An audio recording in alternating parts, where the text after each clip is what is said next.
Hey NFI, happy Tuesday, the 2nd of June 2020, and I have to answer the question, what topic makes me tick? The problem with this particular topic, this theme, is that I've talked about the things that make me tick over several weeks on here on Masters of Monday, so gonna be a bit of a broken record this week, but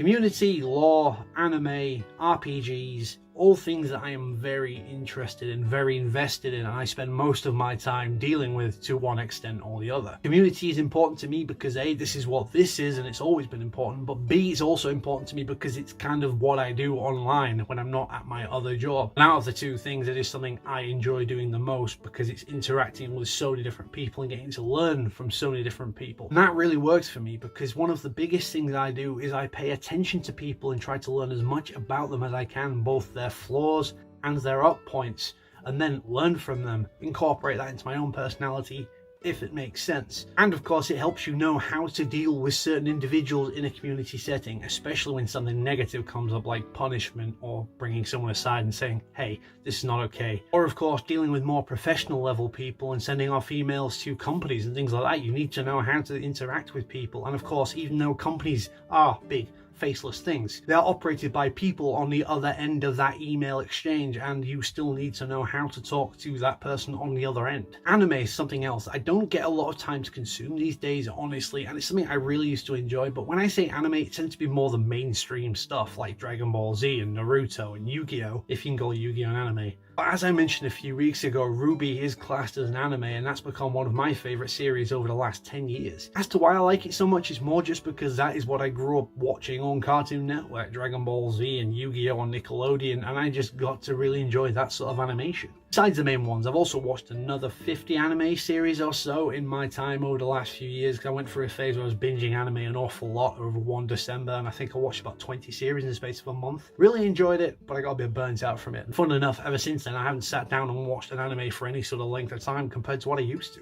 RPG, so obviously that's something that I've played several times and I've mentioned in the past, mostly Final Fantasy. I've played most of those titles. I've only ever played Persona 5 and Shin Megami Tensei Nocturne, also known as Lucifer's Call, because the Persona series is an offshoot of the Shin Megami Tensei series, which is a Japanese RPG. And of course Breath of Fire, because it was one of the first RPGs I played growing up, with an amazing, beautiful musical score to it. Networking is something else I really do enjoy, but I kind of covered that in the community point, even though networking and community are two sides of the same coin sometimes. To be able to run a community, you need to know how to network and to deal with people, but conversely, in order to network correctly, you need to know how to deal with a community. Something that makes me tick is being introspective and looking at myself outwardly and mostly inwardly to see what I'm doing right, what I'm doing wrong, what I can improve, what's bothering me at the time, what works well, what doesn't, why do I get on with certain people better when there's no real things in common? Why do I have someone that I have a lot in common with but don't really like? I am self-analytical to an insane degree sometimes, and it fascinates me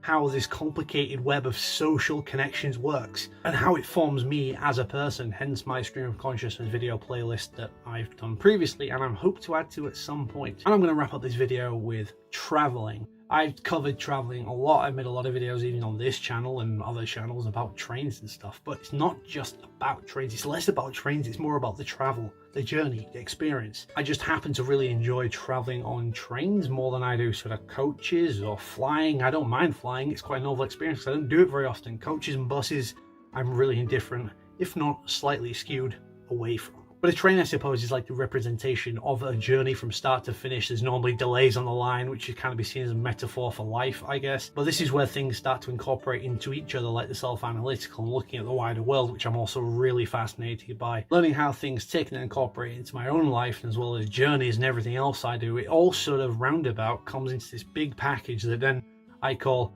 Dave. But out of all of those, traveling that I left for last is probably my most loved thing to do because it gets me away from the norm. I get to experience new stuff. I get to see amazing places, see amazing people, and use the word amazing a lot. Well, NFI, that's what makes me tick. That's me for another week. Thank you very much for watching. Have a nice day. Posh Jerry will see you tomorrow, and I will see you guys next week.